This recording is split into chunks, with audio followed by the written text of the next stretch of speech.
In this video, I'm going to show you how to do a Smith machine floor press.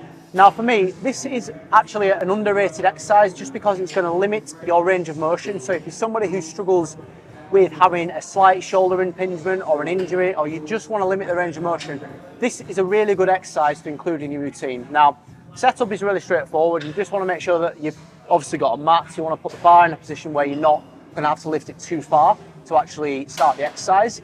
And you really want to think about just the same things you would with any pressing exercise. So you want to make sure your rib cage stays lifted up, shoulders stay pinned back and down, and then your hand placement wants to be in the right place so that your forearms stay perpendicular to the ground when you're actually pressing. So I'm going to show you what that looks like. Now, once you've found that setup, you've got the bar in the right position, hand placement wants to fall so that when the bar gets that lowest point in the rep, your forearms are going to be perpendicular to the ground. So from there, keep my chest lifted up all the way through the rep, nice and slow and controlled. Just work to that point where there's a slight gap between the bar and your chest, and then drive up to that start point without letting your shoulders lift up towards the ceiling. So chest stays up high all the way through the rep, lightly touch elbows at the bottom, big drive up to the top.